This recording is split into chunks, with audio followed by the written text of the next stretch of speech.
Hey everybody, today we're going to read Harold and the Purple by Crockett Johnson.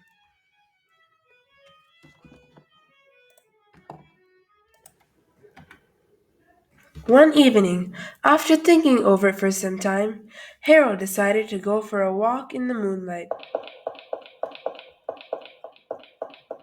There wasn't any moon, and Harold needed a moon for a walk in the moonlight, and he needed something to walk on.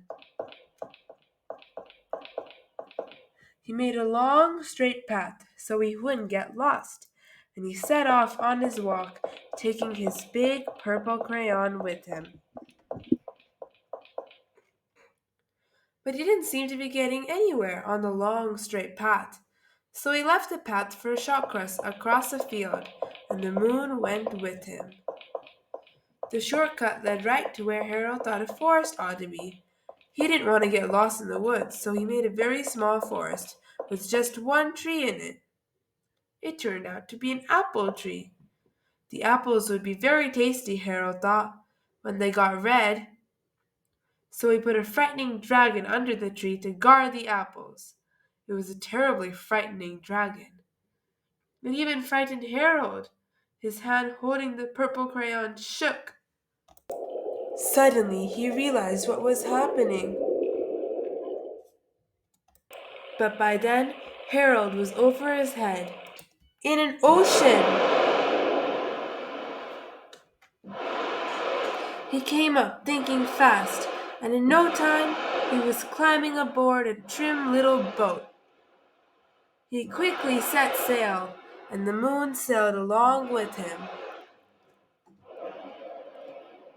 After he had sailed long enough, Harold made land without much trouble, and he stepped ashore on the beach, wondering where he was.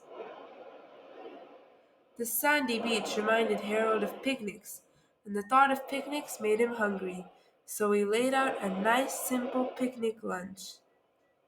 There was nothing but pie, but there were all 9 kinds of pie that Harold liked best. When Harold finished his picnic, there was quite a lot left, and he hated to see so much delicious pie go to waste. So Harold left a very hungry moose and a deserving porcupine to finish it up, and off he went looking for a hill to climb to see where he was.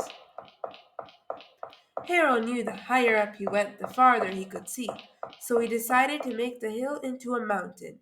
If he went high enough, he thought he could see the window of his bedroom.